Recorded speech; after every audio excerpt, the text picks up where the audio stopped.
So here's who I am and what brought me to this talk and what Josh suggested would be a good fit for the interest of the Theosophical Society. So here's my bio, which is that I am a research mycologist and psychedelic educator, as well as a Quaker mystic in Seattle, Washington. I graduated from the University of Washington's Public Health program in Master's in Public Health in 2018. And then I did a Bonderman Fellowship to study peacemaking processes in 8 post-genocidal countries. So I traveled the world, I studied how people are awful to each other, and then I came back and worked in clinical public health research for 3 years, including working on developing some of the assays that are in at-home COVID-19 tests. After a little, what I would call a crisis of career, or what the Australians would call a minty bee, I dropped out of public health and I started working as a bushcraft and foraging instructor. Around that time, I had some experiences with psychedelics that led me to understand them as the most direct path for people to understand sort of the core idea of public health and the core idea of what we'll be talking about in this talk, that the individual is inescapable from something larger, and something larger is inescapable from the actions of the individual. So I began teaching psychedelic cultivation. So I teach people how to grow psychedelic mushrooms, as well as psychedelic health education. So how to take harm reduction, developing protocols to achieve specific health outcomes or goals that people have. And I don't know why I finished on this, but I'm a published researcher as first author with original data in quantitative and qualitative methods. So that's kind of my orientation to this, which is that I have a real strong background in science and the scientific method and evidence-based outcomes. But as a Quaker, I do come to this question of mysticism with a spiritual background. And this talk is kind of about that midpoint between the two. So in the world of psychedelics, people are really big on intention setting. Like I want to explore love in this trip, or I wish to know more about myself. I think that's so presumptuous. Psychedelics are, so Paul Stamets has a great line where he compares psychedelics to, or excuse me, mycelium, which is the body of fungus. The thing that's above the ground, the mushroom, is the fruit of the mycelium, and what's underground is the body itself. You can think of the mycelium, or excuse me, the mushroom as like the apple on the apple tree, and the mycelium is the tree itself. I think it's presumptuous to ask these sort of innovative trickster spirits, which is how Paul talks about them, to say, we're going to work like this. And so for this talk and for how I approach psychedelics, I like to do queries instead. Quakers are really big on queries.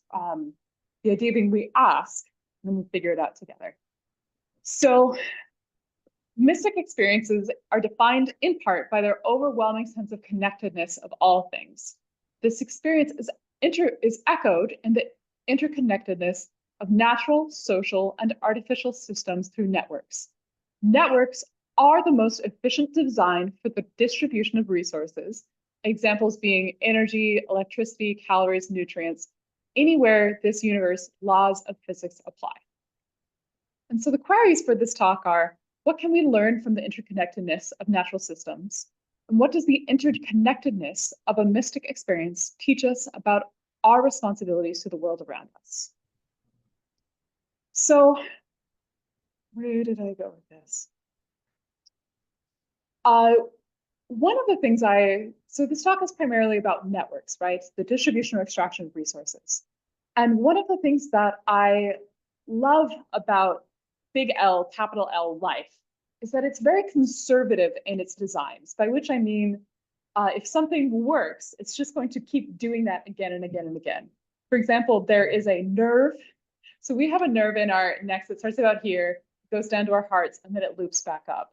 In giraffes, much longer. That nerve does the exact same thing. It starts about here. It goes, I'm sorry for people online. It starts at about the giraffe's jaw. It goes all the way down to the giraffe's torso.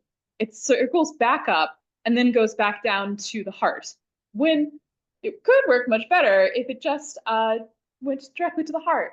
But nature is conservative in its design. It works okay to have a nerve that is that long, so why change it? And that is why we see this pattern of networks happen again and again and again, anytime nature's trying to solve the problem of the distribution of resources. So we see it in river deltas. We see it in capillary systems in our blood. We see it in social networks. We see it in tree canopies. I'm going to pause here and point out. So people online, people in real, people in the room. So the way that this tree is extracting resources the most efficient way possible is that it is building a canopy. So you can see that these leaves are basically all one layer. And you can see these lines in between branches, which is called crown shyness. The tree is trying to get as much sunshine as efficiently as possible. So it is using that sort of fractalating infinite network pattern to get as much light as possible without repeating it in any way possible. We see it in synaptic networks in our brain. And as most pertinent to this talk, we see it in mycelial networks. Let's pause and just reinforce what I talked about a moment ago. So mycelium is the body of the fungus itself. It is a branching fractalating network. These individual threads are called hyphae, Hyphae, and they can be really, really small. See how they kind of look fuzzy? Those are hyphae that are just about an atom's wide. They are, that's part of their efficiency of design, right? They are really, really, really good at finding and extracting nutrients. So part of their success is exemplified by the fact that we are currently living on Earth at the same time as the largest organism that has ever lived on Earth. And that is a 23,000 acre mycelial network in Malheur National Forest that is one singular genetic individual. But oh, isn't that great? Malheur, Malhuer. It's in Oregon. It was the site of a standoff in the 2010s. I will digress here for a moment. But to understand a 23,000 acre organism as one single individual, kind of blows my mind. But here's the digression. So mushrooms, they don't reproduce sexually, they clone themselves. And the way that they are able to adapt to changing environment instead of, oh, I'm so sorry, online friends. Picture two sets of DNA. So they untwine through mitosis and recombine through meiosis to pass on the basic genes of life called the Hox genes, which are the ones that tell our DNA how to orient their production in space. Those genes are why you can see a baby with like sometimes a repetition of a finger or deletion of a finger, but you never see a baby with like a finger in the middle of its forehead. That's because those Hox genes are very old, very primitive. And then we pass on other genes, sort of in the hope this helps kid, and that's an incredibly viable strategy for almost all forms of life, because the problem that every single form of life has faced for every generation is that it's slightly different. The weather patterns change. Maybe there was a mass die-off of cardinals, so the amount of copper in the soil raises. If you're sending a clone into the future again and again and again, you're going to fail. So why is mycelium able to survive, fungus able to survive so successfully just by cloning itself? The answer is epigenetics. Coming back to our enormous Malheur friend, say that, this is so specific, but say that a chunk of it encounters radon gas, which is a natural gas that comes up from the soil that is radioactive. I should note that the The disclaimer I always try and give at the beginning of these talks is that I've taken college junior year biology, but I didn't take college senior year biology. So there's things I know and there's things I don't know. And I'll just own it. One of the things that I just never studied because I was not that into it was chemistry. So anytime we're wandering into chemistry, I'm going to get a little hand wavy. For example, radon comes from rocks. That's about all I can say about that. Gas that is given off by the rocks. Radon comes from rocks. So say a mycelium, a hyphae encounters a radon in a way that alters its DNA. And let's say that that alteration somehow makes it slightly more effective. Maybe it's a little bit better at breaking apart the bark of madrona trees, for example.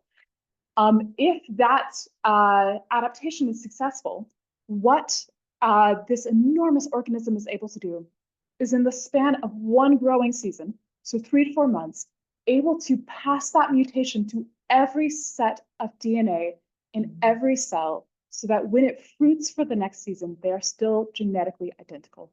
Wow. They're really fun guys. I tell myself I get to do that once a class. So this is the guy who got me into this line of thinking. I just think he's wonderful. And so here's Gregory Bratman, who is a professor of forestry and public health at the University of Washington. And this is the study that I met him through. So examining the effect of terpene exposure on stress-related outcomes in adults. Basically, what this guy was...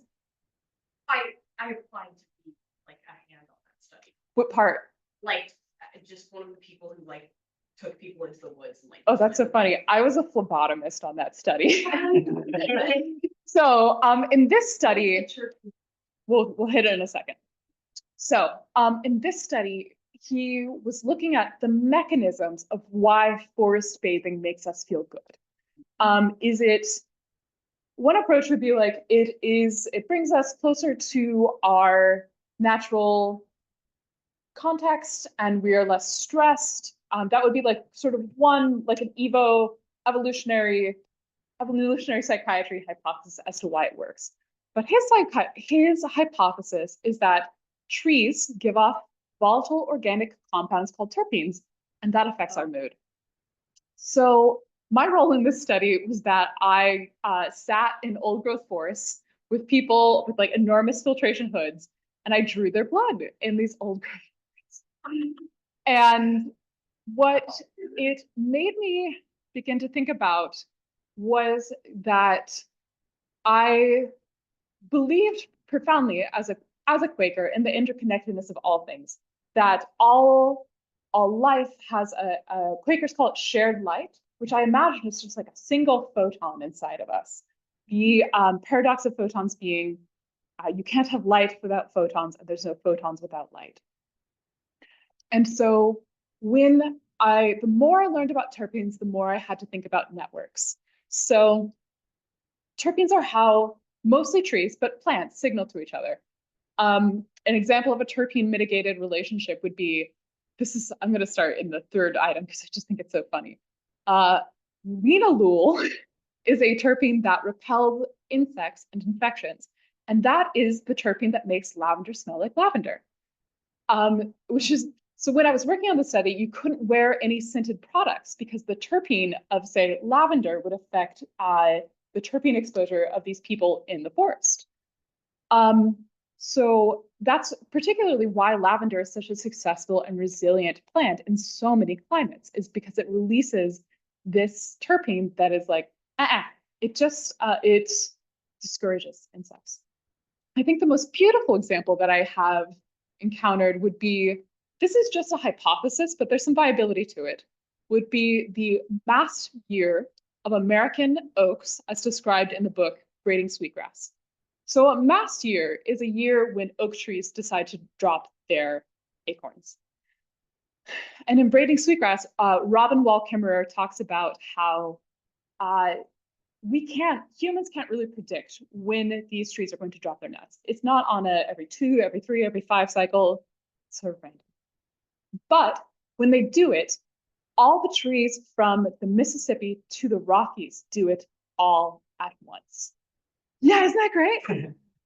So the hypothesis goes like this, that one tree somewhere is like, it feels right. The vibe is good. And it sends out a terpene that signals to the oak trees around it, are we good? Are we good? And so then as they reach a sort of chemical tree language consensus, yeah, we're good. They release terpenes that are able to cross rivers, cross deserts, cross oceans, and signal to each other, it's time. Why would they go through all this effort? Because it is such a successful strategy. If I was one single oak tree and I was like, I feel great, I'm gonna drop all my acorns. What would happen is that if I went and dropped all my acorns on my own, all of the energy I put into producing the fat of the acorn, all of my hopes for a reproductive future would just be gone, right? Like every goddamn squirrel in the forest would eat my acorns. But if we go all at once, my acorns, more of my acorns are going to make it into the future. Your acorns are going to make it into the future. These squirrels are going to make it into the future. We are able to deal with the loss of some fungal infections. And it just takes a little synchronization. And again, forest bathing, which is known as Shinrin-yoku in Japanese, the hypothesis for why that actually works is that we are sensitive to terpenes too. When we sit in the forest, the chemical signals that a tree gives out helps us, it communicates with us too. And it doesn't make us feel, it could hypothetically make us feel panicky, at ease, or uneasy, horny, whatever. But it makes us feel good. So there's something about the relationship between the signals of trees, the well-being of humans, that is inescapable.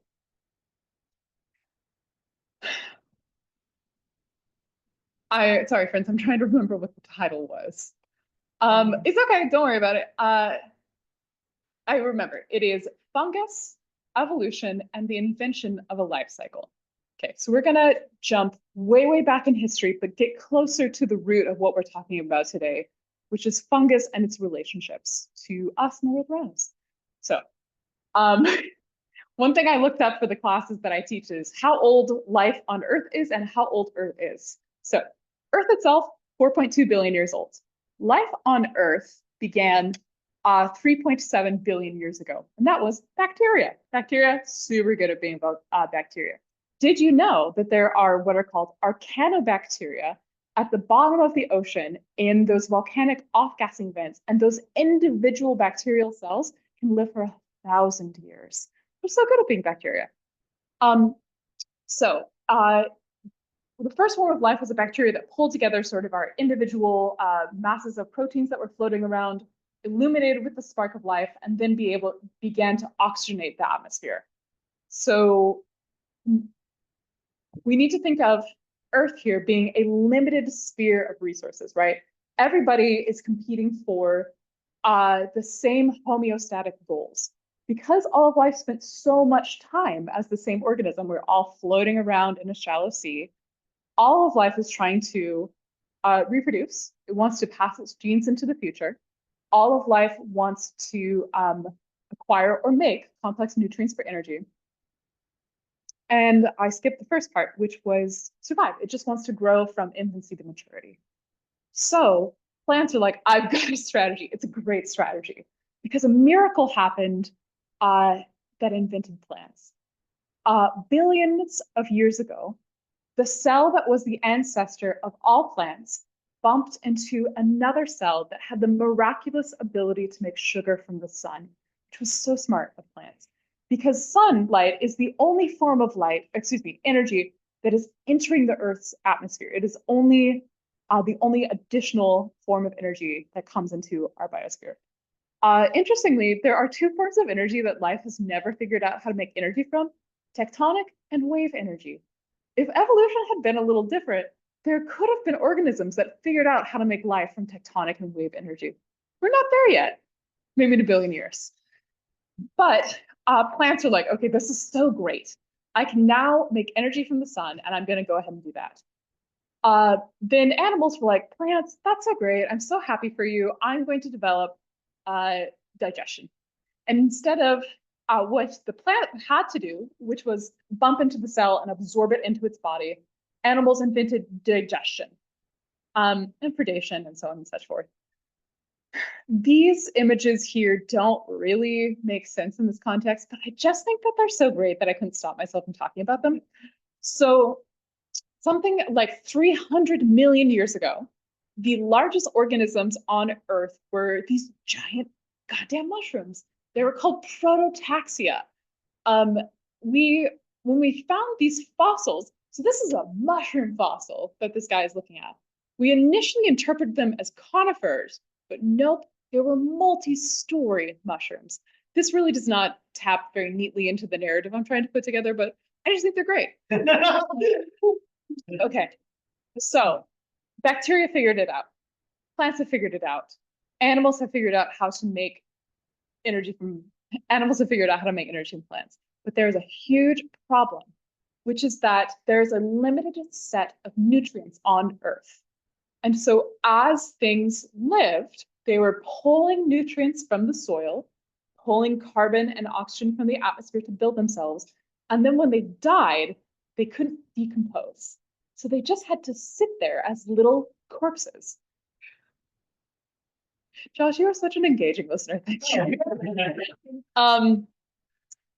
And what this image is trying to describe is that, or why I picked this image was to describe how something would live, die, and it could not break down. The carbon could not return to a cycle. The nutrients in this organism could not return to a cycle. So the carbon in these dead plants, with the power of heat and pressure, became coal, which is why we will never, ever, ever, ever have coal, oil, petrified wood. I usually have a piece of petrified wood I pass around at this point. Sorry, guys. You'll never have it again because fungus invented the life cycle. Fungus invented the way a life from death.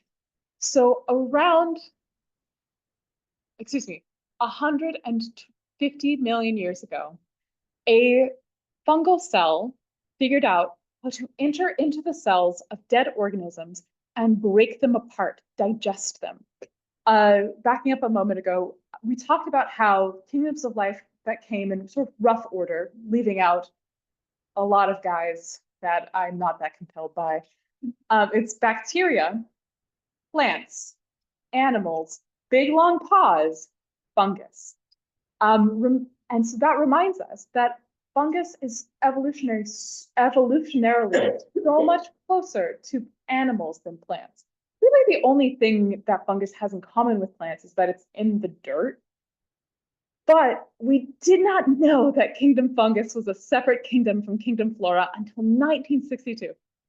We had men in space before anyone used the 300-year-old technology of the microscope to look at a sample of fungus and a sample of plants and say, if this fungus does not have a chloroplast, the thing that defines a plant, it cannot possibly be a plant. And every time I think about it, it makes me wonder, what do we not yet know that in 800 years people are going to be like, they didn't know about the hum? But coming back to the invention of the life cycle. So fungus was able to use this little tiny atomic hyphae to break apart the cells of a dead thing and digest them just like us. So we have mechanical digestion with our teeth and our guts move things around. We have chemical digestion with acids and enzymes in our stomach. And that is exactly what fungus is able to do. And using digestion, it is able to turn all of the nutrients, all of the carbon, all of the minerals that this tree acquired in its lifetime into materials that are available for the next generation. If fungus had never evolved, we would live on a dead planet of static corpses. Something I think is so wonderful about that is that our understanding of a life cycle, of life being a cycle in and of itself, is so inherent to our understanding of so many world religions. But it is not a fact of life on Earth, the way that networks being the most efficient way to distribute or extract resources is a provable fact of life on Earth. So it's a law of physics. Decomposition cycling was evolved, and it could have been different. Clever. Okay, so mycelial networks, where was I going with this thought? Mycelial networks, or how do trees talk to each other?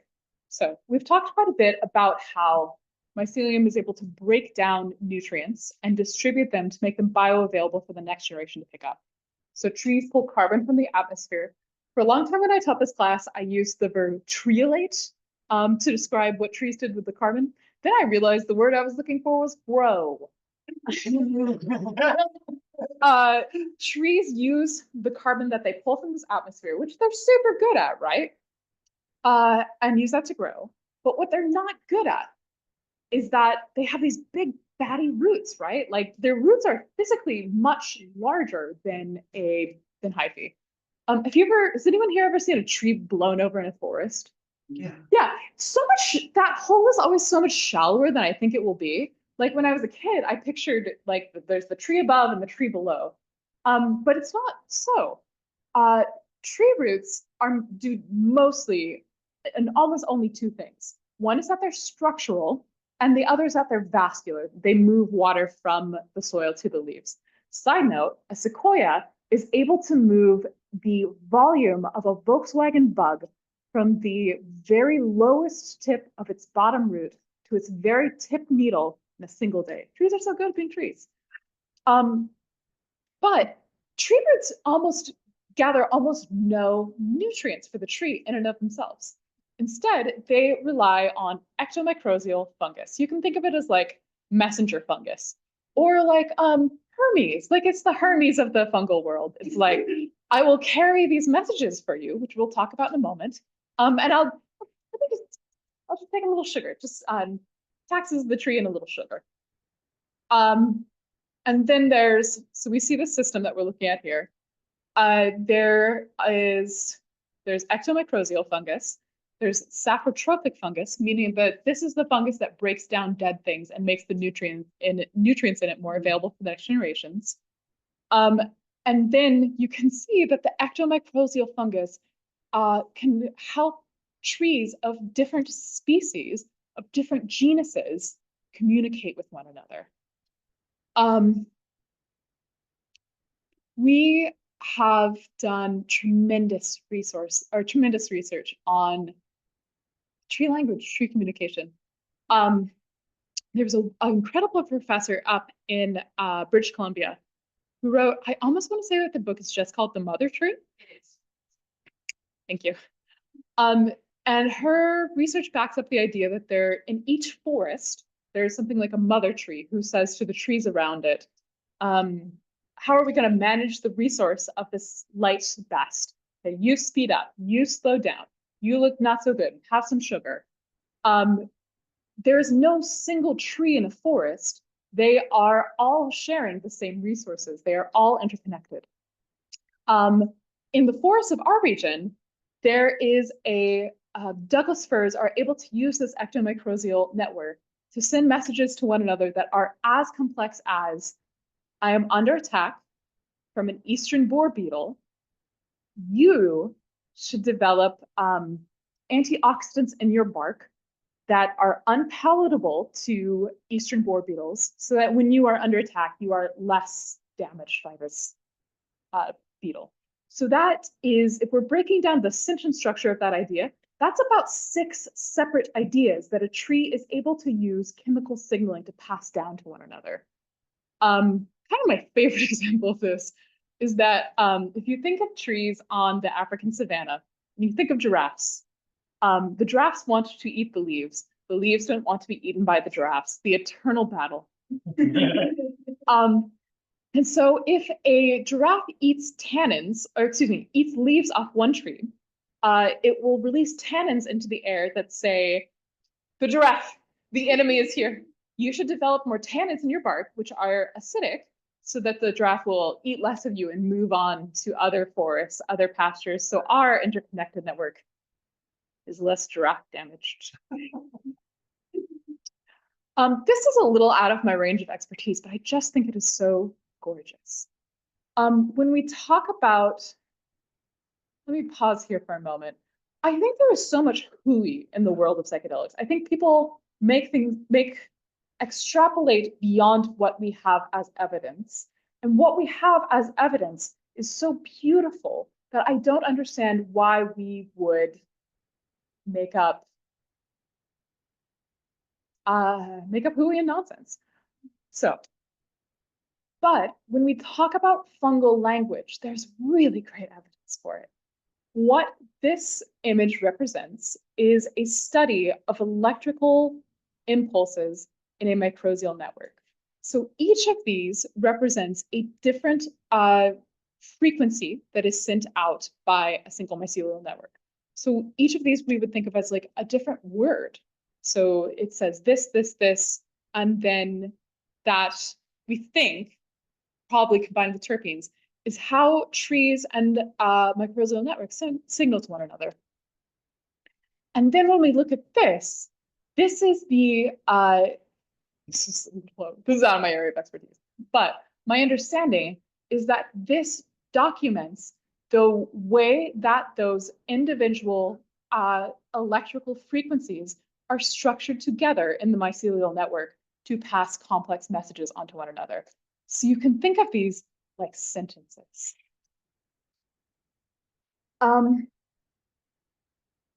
So, yes. The argument that the mycorrhizal network, like communicating between trees, is correlatory, not causation.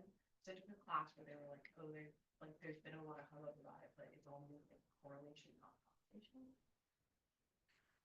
Could you say a little bit more about what you mean?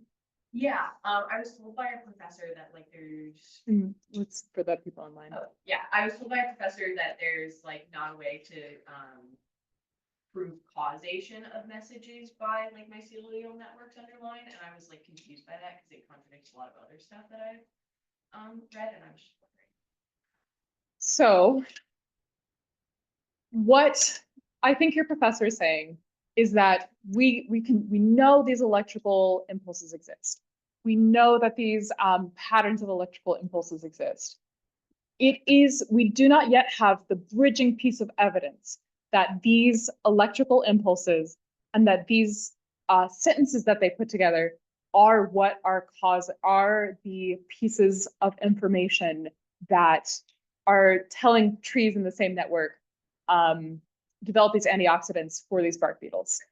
Science is hard. You can really only prove very, very specific things. Like I wrote, the paper I published was the effect of Medicaid expansion on the crowdfunding behavior of transgender youth in Medicaid expanded states. It was like, I started researching 2018, published 2019, different world. And basically all I was able to show was that transgender youth who got less money used more high emotive language. They were pleading more.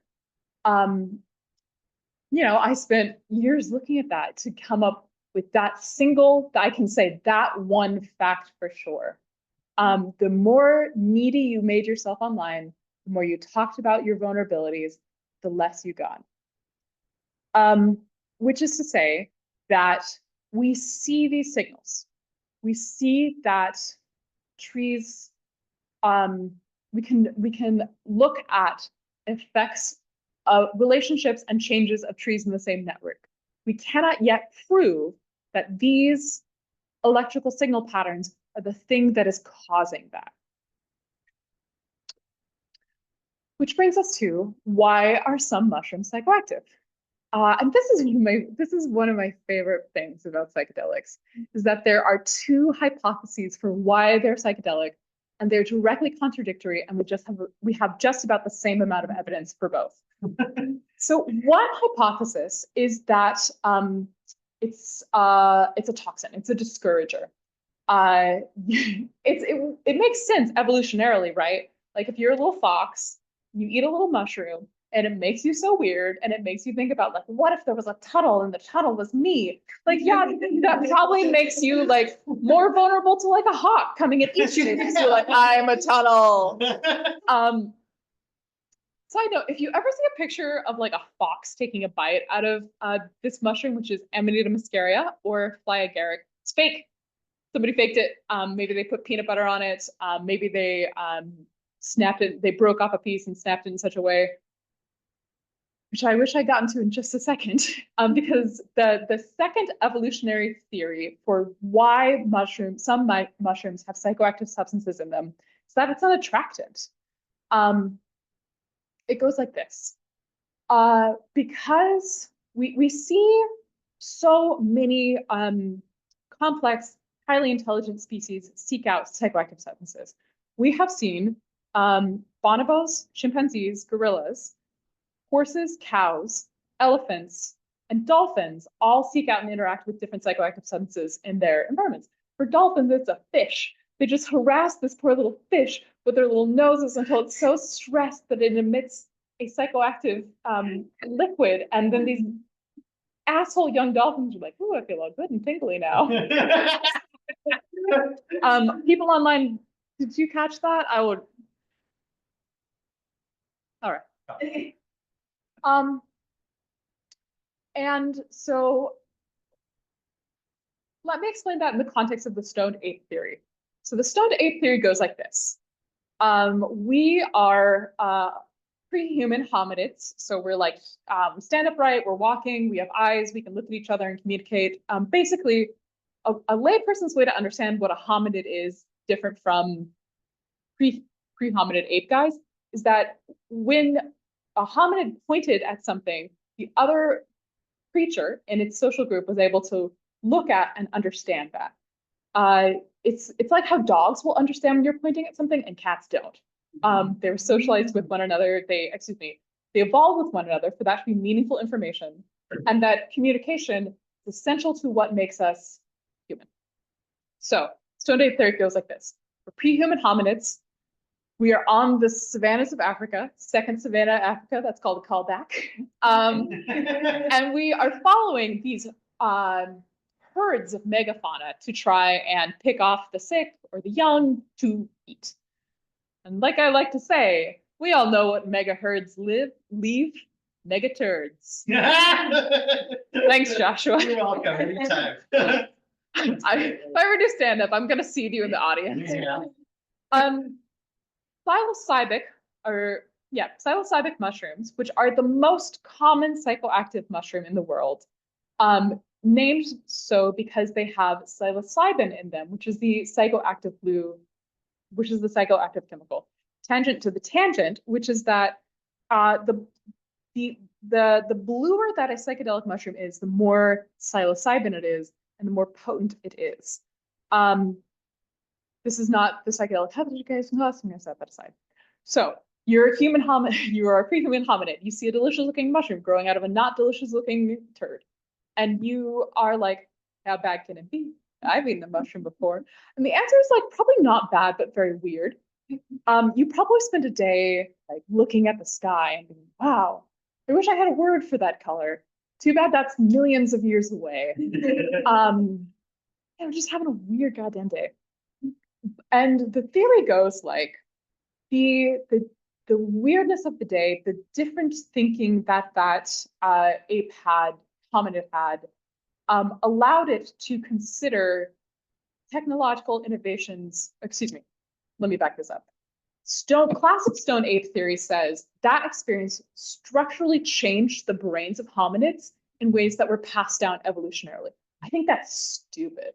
Because that would have to be thousands of hominids eating thousands of psychedelic mushrooms for thousands of years, like a really a foundationally significant thing that is outside of the 3 homeostatic goals. So it's that thing does not help you survive from infancy to maturity. It does not help you make calories or nutrients, and it basically does not help you reproduce.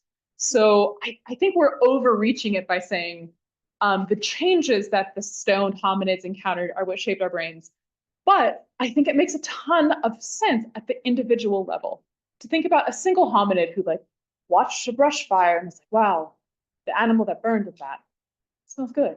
And then when they sober up to be like, okay, what if I like took a little coal from this and I like brought it back and I like put it on some stuff and like, I don't know, this meat could be good if it was roasted. I think our our evolutionary history as humans, as hominids with psychedelics, is probably closer to something called the gay uncle theory, which is that it's a thing. Um, which is that why would homosexuality persist in populations when it is a non-reproductively successful behavior? The hypothesis is it might not be successful at the individual level, but at the population level, community level, it's really helpful to have an adult who's not encumbered by children to try out things like fire good. What if I like spent some more time tinkering with this grass in ways that I didn't? What if I had the time to like, hey, I made a mistake with these. What if I went and tried that again? And that insight helped me organize my people's thoughts around seasons and herds and what that meant. It is just useful to have someone in the community who is not encumbered by reproduction to try out new shit and also to lend a hand in childcare. So probably not stone ape theory. Gay uncle on drugs theory seems pretty likely. And this, the best example for how I think this works out in, for how this works in plants, excuse me, in fungus goes like this. So this is a picture of Amanita muscaria, fly agaric. You can think of it as like the cottagecore mushroom or the Mario Kart mushroom. It's just everywhere. The fairy tale. Always a picture in the fairy tale. Yeah, it's the archetypical mushroom. It is very common in the Baltic, Balkan, Nordic, and Slavic regions of the world, which is my regions of the ancestral regions of the world. So I think of it as my ancestral psychedelic. So, like many things that are brightly colored in the world, this brightly colored mushroom has a toxin in it called mycelium.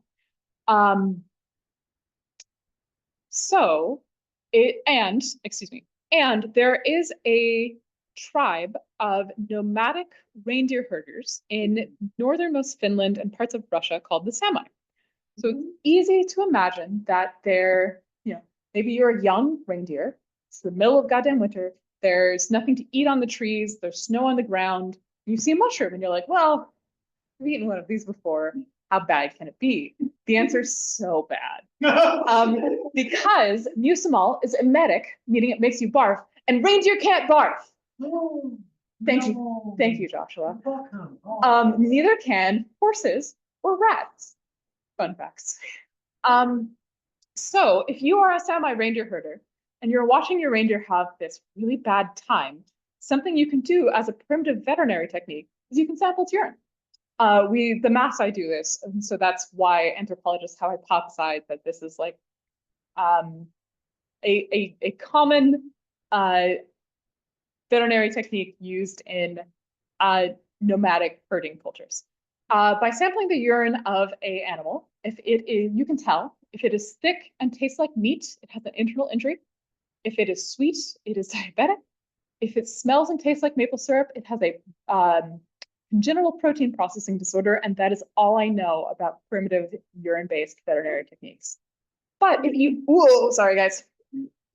But if you did that, you would have an experience that feels meaningful and is hard to put into words, which is the definition of a psychedelic experience. We're going to put an asterisk on that and come back to the idea of definitional psychedelic experience in a minute. Because like many toxins, the toxicity is in dose. So when mucimol goes through a digestive process, it's broken apart mechanically. The acids and enzymes in our stomach break it apart. It becomes not just a toxin, but a drug. And even though it's emetic, meaning it's not very pleasant to get, the Sami value the experiences that they get from Amanita enough that the traditional way that the shaman prepares it is that they just eat the mushroom barf, pee. The pee of the shaman is don't look at that. The pee of the shaman is dried, and then that is the psychedelic drug. That can be used up to 7 times in different people because mucimol, very stable. So we talked, I told you to put an asterisk in the idea of a definitional psychedelic experience a minute ago. So an idea that you have probably heard of as connected to psychedelic experiences is a mystic experience. These are ideas that are hard to put a definition to. One that I copied from Wikipedia, but that was pretty good, is that mysticism is popularly known as becoming one with God or the absolute, but could also refer to literally any kind of ecstasy or altered state of consciousness, which is given a religious or spiritual meaning. Bob Bourget, who I copied from the Theosophical website, states at the onset of his book on the psychedelic phenomenons that it seems to occur in all religions and cultures. It is different in external form, but I want to emphasize this, in essence, everywhere that it is the same, is the experimental, meaning you experience it, knowledge that in one way or another, everything is interconnected, all things have a single source. So this is not a great depiction of this image, but here is Liber Divinorium Operum, Latin, not my strongest, or the Universal Man, as drawn by Saint Hildegard of Bingen, a famous Christian mystic. Does this look like the only Leonardo thing there? Yeah, You know? yeah. He was a little bit more interested in physical balance, but yeah, I'm certain that there's a relationship between this image and that. But what you can see is this interconnectedness. There's a person, but he's not separate from the world around him, and he's interconnected to every part of the world. I think something that we don't emphasize or talk about enough when we're thinking about mystic experiences is that they're quite often life-ruining. So this is a personal story, but when I sort of started on my path, Quakers talk about, the name for Quakers before we were Quakers or Friends was seekers, right? Henry VIII blew up the Catholic Church because it was like, I want to have sex with Anne Boleyn more than I want to be friends with the Pope. That's correct. Thank you. As a historian, yes. It's a long version date. I'm trying to make a short guy. And so all of England was like, well, shit, if what we've been taught for generations, which is that there's a system, there's a process, there's a pope, there's a monk, there's a priest. It's how I interact with God. What if there was now there's a different way to do it? And part of what came out of that, one thing that came out of that period was seekers, people who were like, okay, well, what's next? And they connected with a man named George Fox. I always mix up George Fox and William Penn because they're both very English one-syllable names. Yeah, where was I going with this? That we often really hold a mystic experience as the goal. I think Buddhists sometimes talk about it as transcendence, that we have passed beyond what we know of ourselves.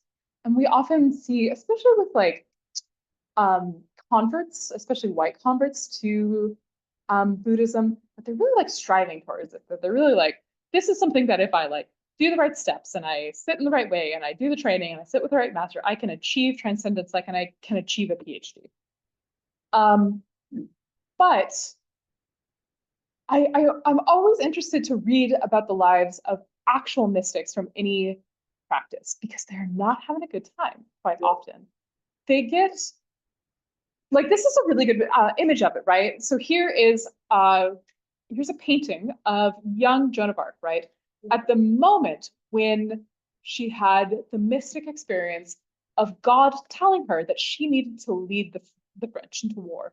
So that did not have cool outcomes for Joan of Arc. She did not have a good time with that. But what I love about this painting is it really captures that moment of being struck with illumination, with certainty. I think that certainty often leads to such a path of challenge.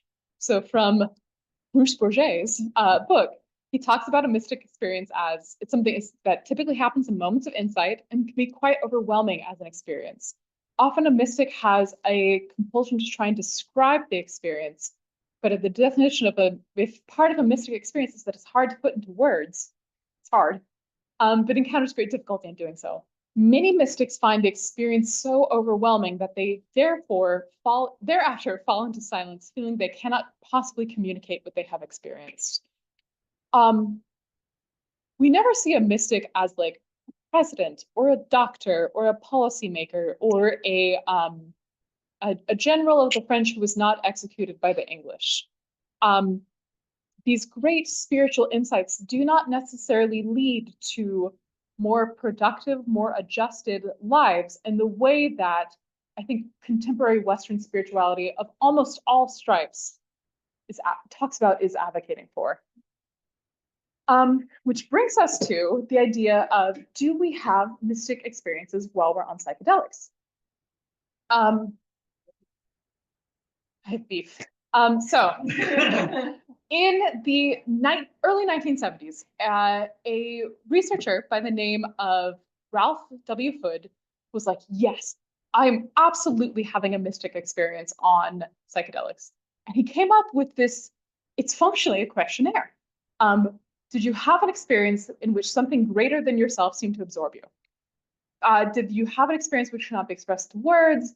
All things seem to be conscious. Realize the oneness of myself with all things. And this is such a, like, I look at this as a researcher, as a scientist, and I'm like, oh my God, I love this. This is so clear. With this scale, you could go to any psychedelic trial, any experience, and then quantify, measure. Did you have a mystic experience? But if we go back to the mystics that we know, Joan of Arc, Teresa of Avila, who am I thinking of who dropped out of Islam and converted to Sufism? Those experiences, I think, what is missed here is that they're upending. No, he's somebody else. He was a scholar, scholar in the early Ottoman Empire who was like, I love Islam, and then had a mystic experience and was like, oh, actually, God is something that is inside me, and perhaps I don't need to be involved in the castration of young children, and dropped out. When we talk about psychedelic experiences, so what would, I'm like, God bless Western scientists for being like, I can solve the problem that we've been trying to solve since the 1800s, and I can define a psychedelic experience. Some ways that we understand that include it is more real than life, which I interpret to mean that it has this intense sensation of meaning. It is pressing, it is compelling, it is illuminated with divinity. Visual alterations, and the sense of something being pure, that this is the world as it truly is, with the veils dropped before me, a sense of oneness and unity with the world around you, that sense of sacredness. Never mind, I don't know what this picture is, I just thought it was nice. So we've all seen the studies of psychedelics, right? Psychedelics cured my depression, my eczema, made me stop smoking cigarettes. And like maybe you have had experiences with psychedelics that felt meaningful, that gave you a sense of connected with the world around you, but I bet it didn't cure your eczema. That is a joke, but it is not far off from the reality of contemporary psychedelic research. One of my favorite studies in psychedelic world is a descriptive study, meaning I'm just going to describe what I did. It was done in 2019, and it took a bunch of Israelis and Palestinians and gathered them together and gave them ayahuasca. Wow. What did it accomplish? Not peace in the Middle East. So how do those, I think there's two questions here. How does that happen at the biomechanical level? And why do lay people not often experience the same depth, specificity, and duration of change that people in clinical trials do? So one, I'm going to be arrogant and say I know the answer to number two. which is that a clinical trial is a big deal, right? We are doing everything we possibly can to exclude you from that. And if you get in, it's a big deal. You schedule and you have to do certain things beforehand, or stop medication, sleep more, don't drink grapefruit juice. And then you go to the place and we sign all the consent paperwork, and the PI says, "Thank you for enrolling in my study." And they walk you down a hall and there's a dark room with a woman named Miriam. It's a whole thing. It is as close to a universal secular ritual that our culture has. There's not very many things that Western secular culture agrees on as having meaning, but science is one of them. And so when we put people who are, humans are designed for meaning making, designed for pattern making in a way that I'm going to talk about in just a second, we put people through a meaningful experience of great rigor, yeah, they're going to get more meaning out of it. Yeah. And so when I'm talking to my psychedelic cultivation students, I always tell them, you're looking to get more meaning from your experience, the more preparation you should do and the more integration you should do. And it does not matter what you do. It does not matter. It does. Whatever somebody's telling you there, it does not matter. So one time I went to a training and a woman said, you must have an intention and you must phrase it in the positive. And I was like, you don't know that, Janet. You know, she's not like doing the bench science. Yeah. She's not coming from like a deep shamanic tradition that has like a cultural understanding of how this works. It's just worked for her. And so she's going to pass that wisdom down. It just has to be meaningful for you. I have a hypothesis, I call it the hula hoop hypothesis for reasons that will become obvious in a second. If you, for the 2 weeks leading up to a psychedelic trip, hula hooped for 10 minutes every day and thought about your questions that you wanted to bring to the psychedelic, and then you hula hooped during the experience and hula hooped afterwards, I think you would have a very easy way to draw the thoughts and experiences from your psychedelic experience into real life. It literally does not have to be anything. And I think that a bodily motion is a very good way to associate a memory.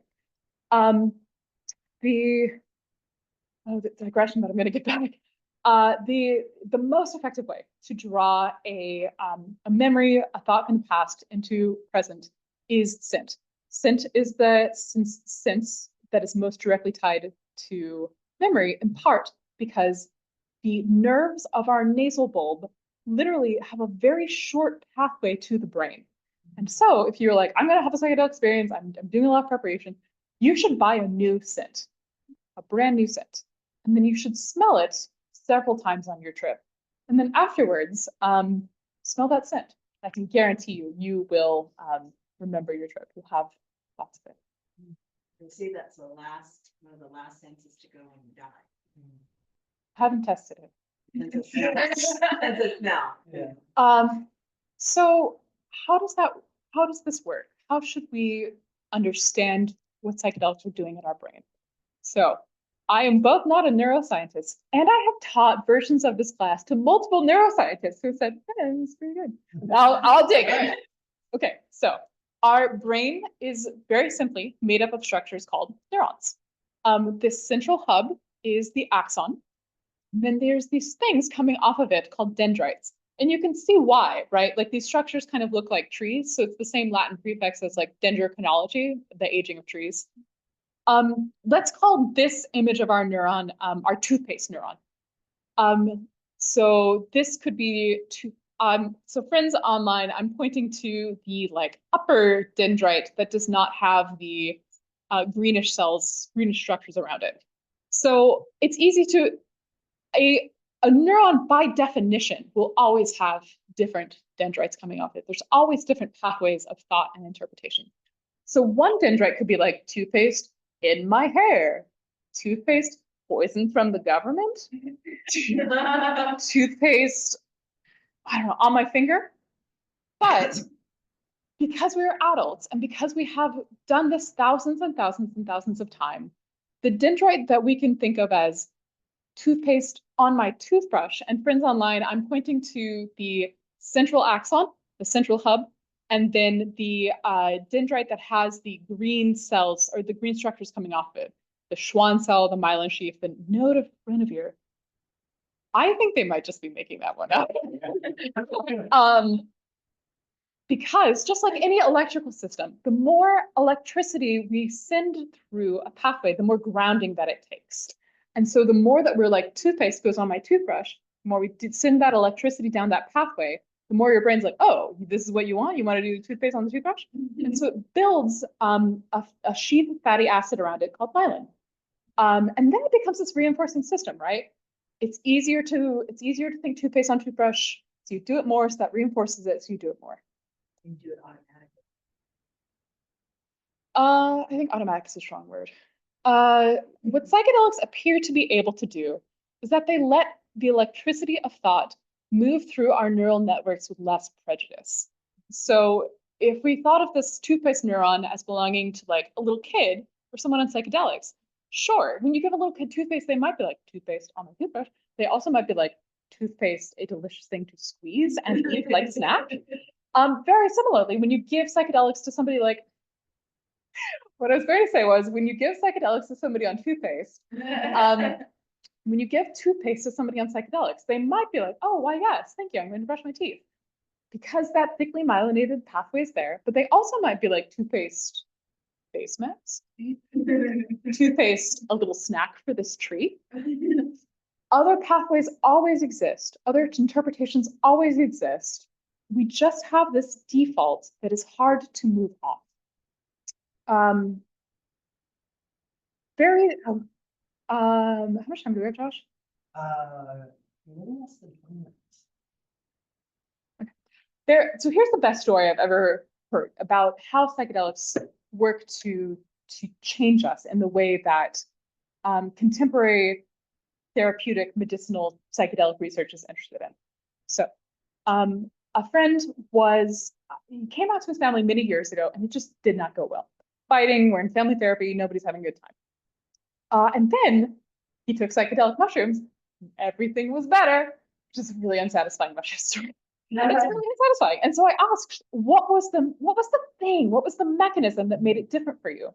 And what he said was he realized maybe I'm part of the problem. So if we think of his neuron as the central hub being family conflict, what he's spent years thinking and reinforcing is the dendrite of these guys suck. These guys are the problem. I'm the victim, but there's always other dendrites, right? So there's a dendrite of maybe it's a familial curse that is causing this to happen. There's a dendrite that's like, maybe I'm a prophet and they just don't understand me. There's a dendrite that's like, maybe my family's robins. And then I think what psychologists say about why we often arrive at more productive solutions than non-productive solutions, because he could have thought my family's evil, is that solutions that give us more agency, more autonomy, feel better to us. It is easier to build a pathway around it. So that pathway of maybe there's things maybe I'm part of the problem, maybe I have contributed to this conflict, is one that gives him more agency and connects more easily to other ideas, other thoughts, other actions. If he had that psychedelic experience and thought like, oh yeah, maybe I am part of the problem, but the next day he had like gotten a text from his sister and been like, I hate this bitch. So he would not be reinforcing this new pathway. He would be sending the electricity of thought down this old, I can't think of a better term than prejudicial pathway. And so in about 3 months, that sense of, maybe I contribute to this dynamic, maybe I'm part of the problem, would just fade away because this old myelination still exists. It does not go away. You have to integrate, pull from your experience into reality, the thoughts and insights that you have if you want the change to happen. There you go. I'm going to take one pause here and then I'm going to come right back. So very simply, psychedelics help us think of new ideas in a context where they feel inherently meaningful. This can often lead to something called psychedelic narcissism, where people take psychedelics and they're like, oh, I get it. I am the understander of all big secrets of the world. I have thought this thought, and it truly means deep meaning in a way that means that like maybe I'm Jesus. Thank you, Josh. And so it's very, very common, especially for people new to psychedelics or doing it like out of community context, to be like, I'm particularly great now. I'm sure we've all met the guy who's like, Yeah. there's a line from a TV show called The Good Place, which is about metaphysics, religion, questions of where we wind up. That's like, yeah, we've all seen the time life. And that's how I think about it, right? Like, yeah, we have all had a sense of noetic, ineffable connection with all things, right? Like, calm down, you still have to pay for your coffee. And so what I try and warn people about is the sensation of meaning is inherent. It is definitional. It is not separate from the psychedelic experience. It does not, like that thought, maybe my family's robins, that's gonna feel so meaningful. You're gonna really want to chunk. So don't make any big changes for about a month after your psychedelic experience. Give it a really big think before you drop out of your current career into the world of psychedelics. I fully realize this is pot kettle black, but like, give it a big think. There we go. Yes. Oh, I'm so happy about this. So this is from the Beckley Foundation, which is one of the oldest groups that has been doing formal psychedelic research in the world. And what this is illustrating is that if we think of these dots as neurons of the brain, instead of our typical pathways of connection, which would be like toothpaste, toothbrush, key to the door, what psilocybin appears to be able to do is it allows us to make so many different connections of different imagery, different meaning, different thoughts, different ideas. And not all of them are meaningful. Not all of them are useful. There's a term called synaptic pruning, which is it's how little kids grow up, right? So when you're a little kid, you just have tons and tons and tons and tons and tons of dendrites. And I should have said earlier, where the dendrite touches, they sort of come close to each other, but they don't touch. That's called the synapse. And part of what helps a kid mature, orient themselves to the world, make decisions, become empowered, is synaptic pruning. So instead of a little kid being like, okay, I have 25 different ideas about what I could do with this toothpaste, and it takes me like cognition and effort and thought to be like, I'm going to pick between these. Your brain prunes the one that it's like, you do not need to eat this toothpaste, it will make you sick. And by pruning, it makes us more efficient, and it allows us to make us more efficient. It allows the electricity of thought to move more quickly. And then we are able to devote more energy to, questions of things that are novel and matter, instead of being like, shoes, what are we thinking here? You know? It's almost like trees, when there's a storm, they lose a lot of the branches that maybe they don't really need. Synaptic pruning. Yeah. So, I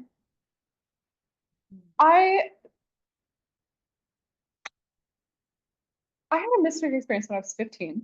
I was on a mission trip in Louisville, Kentucky with other evangelical teen Christian groups.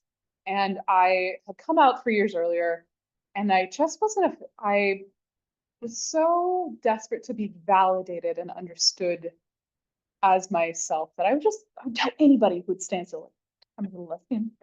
And as you can probably imagine, that was not a ingratiating experience in Louisville, Kentucky. And I was alone in a room at dusk, sunset, and there were curtains, and I was praying, and the nodes of light exploded into stars. And I just felt bathed. Like I was made by something wonderful. I was built to be exactly what I am. And anyone who is telling me different, they're the fools. I can feel in my body with such absolute certainty that I am part of something wonderful.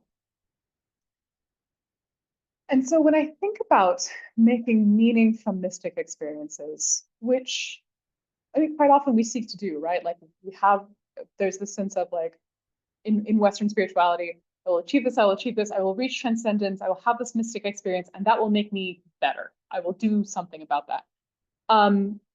I think Leonard Cohen is maybe the only white guy I know who went about this in the right way.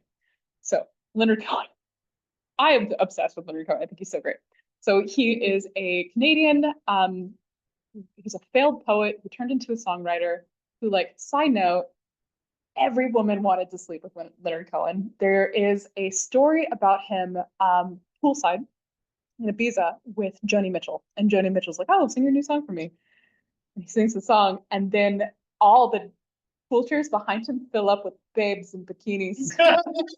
And Joni's like, does this happen a lot? And he says, yeah, every time. One more is that, so on his very, very last tour, there's a great video of him with this, like, you know, those kinds of like very blonde Scandinavian women who are just like very bubbly, very joyful, and very like a little booby. One of those women is like flirting with almost like 90-year-old Leonard Cohen to, you know, speak in little, and he's just so graciously like, thank you. You know, I'm so, you little piece of light shining on me. Thank you.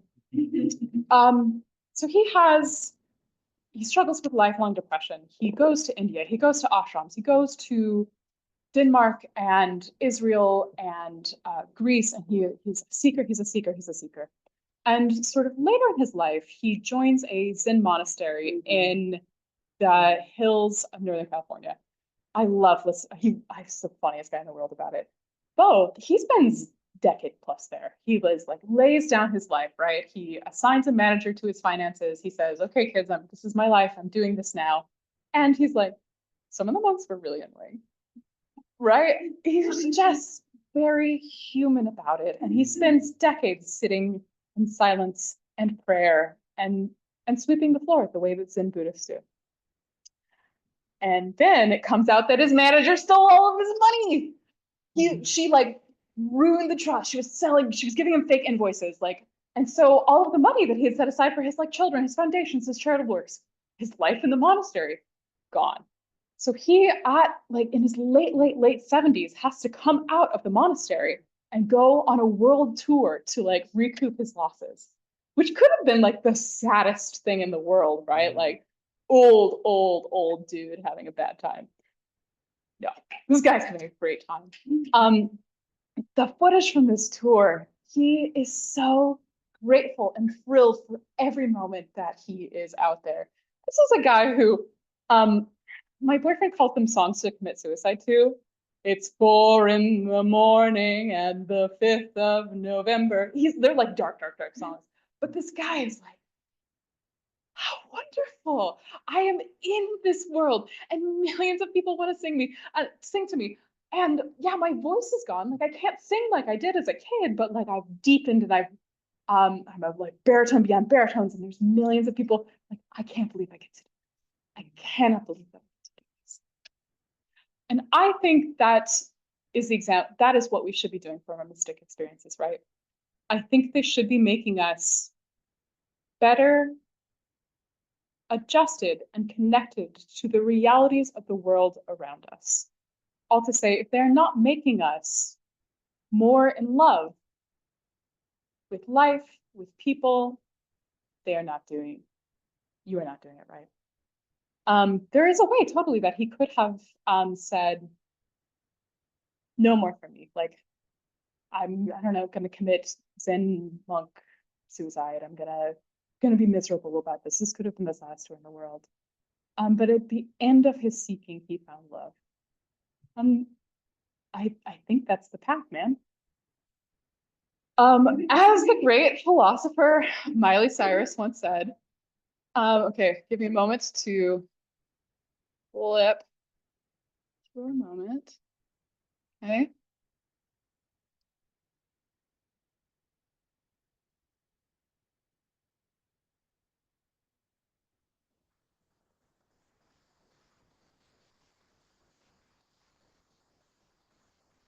Thank you, Miley.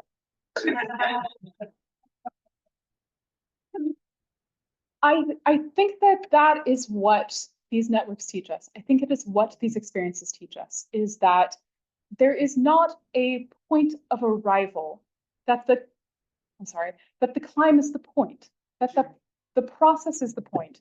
that being of the network, that passing those little atoms of nitrogen, potassium, and phosphate around, the breaking down of the carbon, the being part of the community, I think that's the point. And one person who explored this and talks about it is Viktor Frankl and his concept of logotherapy. So Viktor Frankl, a Jewish psychiatrist who was in the concentration camps of World War II, and he okay, so I'll read the bottom paragraph first. Frankl observed that among the fellow inmates in the concentration camp, those who survived were able to connect with a purpose in life to feel positive about, and then immerse themselves in imagining their purpose in its own way, such as conversing with an imagined loved one. According to Frankl, the way a prisoner imagined the future affected his longevity. So his psychotherapeutic method, logotherapy, involves identifying a purpose to each person's life through one of three ways. The completion of tasks. This would be that sort of British guy, why climb Everest? Because it's there. Caring for another person, caring for other things outside you, or finding meaning by facing suffering with dignity. You can think of this as like, yeah, I'm gonna do the dishes, and I'm gonna do those dishes with the most honor and reverence and presence and love. Boy. Oh, great.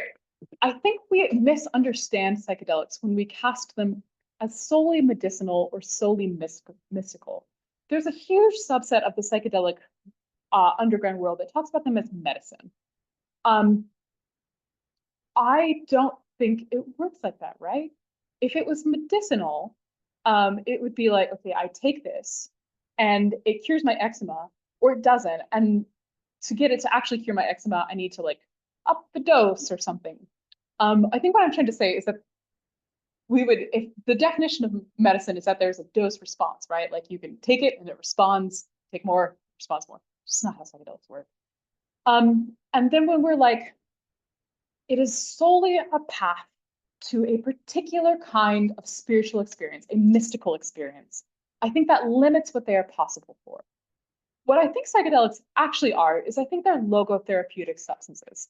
I think they help us think so differently about our lives that we are able to alter the courses of our lives, often for the better.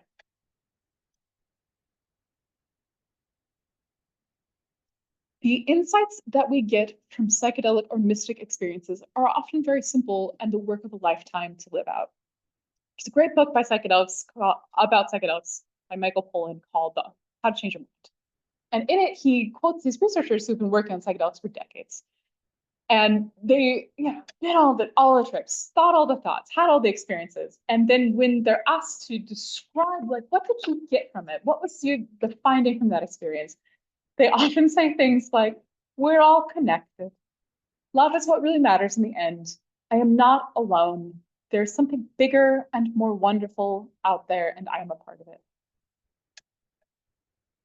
This brings me to my the Quakers. The Quakers. So I lovingly describe us as the most boring religion you can imagine. Our great passion is for committees. Our organizing religious document is a book called Faith and Practice, which tells us how to organize committees. The idea being that the way that we do things, the way that we organize and work together is perhaps the most holy thing we can do. If you are equal to me and you have an idea and I have an idea and we want to work together, the sacredness comes from how we work out, how we do it together. I know we're 300 years old. We're 400 years old at this point. We're really boring. We like sit in silence and worship in silence. And Quakers are some of the people, I would almost say, one of the only groups that has had one of the only effective actions against the Trump administration at this point. So the Philadelphia yearly meeting, which is like all the Quakers in Pennsylvania area, filed a anti-deportation lawsuit, and it was successful. So, and what they said is, our faith teaches us that anyone and everyone with a leading towards the Quaker path is welcome and indeed necessary. We need your light to participate in worship. We draw closer to the kingdom, the kinship of God when we experience truth as it is revealed through others. A diversity of voices is essential to our spiritual experience. When the government makes decisions that reduce access to worship and other religious practices, it interferes with our right to assemble and participate in our faith. If you're exiling immigrants from our world, you are removing our ability to experience their light, and you are affecting our ability to practice our religion. Additionally, for hundreds of years, Quakers have been committed to peace. Knowingly putting a person in harm's way or subjecting them to the possibility of a violent encounter with an armed law enforcement officer would violate our deeply held beliefs in fear and peace and nonviolence. We're a boring people, but the ability of us to sit and to persist and to be with one another and to pass resources around and exist in a network with one another means that when a challenge arises, we have the resources, we have the structure to meaningfully respond. We are inextricably connected to one another through complex reciprocal webs of support, love, and regeneration. What would our lives look like if we lived that as truth?